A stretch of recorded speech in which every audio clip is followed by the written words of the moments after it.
What are the chances of us ordinary people surviving?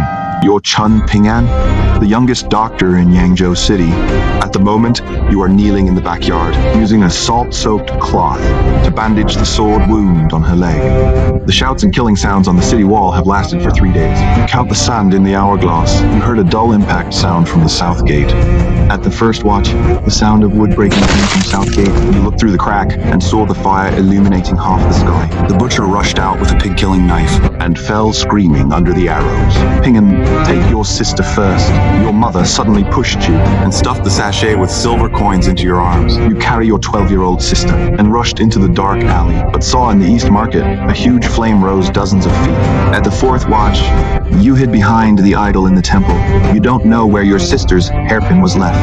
You heard footsteps approaching, and torches slowly illuminated the pig head on the altar. There's someone alive.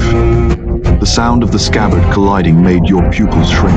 You touched the hidden compartment, which you and your father left on purpose when repairing. When the Qing soldiers kicked down the offering table, you and your sister hid in the only tunnel. Your sister's cry was particularly piercing in the dark. On the fourth dawn, when you and your sister crawled out of the tunnel, Yangzhou City had become ruins. You saw the Manchu soldiers carrying babies on spears and heard the crying of the surviving old people. Your sister's hand was tightly clutching your hem. You staggered towards the south gate. You found the gate guarded by Qing soldiers. The flag on the city wall was lying in blood. There were countless corpses with their ears cut off. A notice on the wall says that surrenderers will live.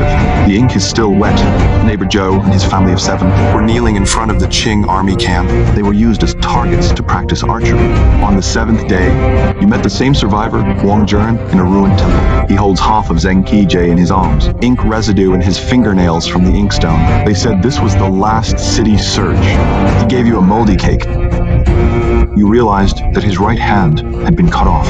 On the 8th noon, the Qing army suddenly sounded retreat, leaving corpses everywhere unburied. As night fell, the surviving people crawled out of their hiding places. You saw the old man Li kneeling beside his wife and children, eating grass roots. On the 9th day, the screams tore through the morning fog, and familiar hooves came from afar. The Qing army came back.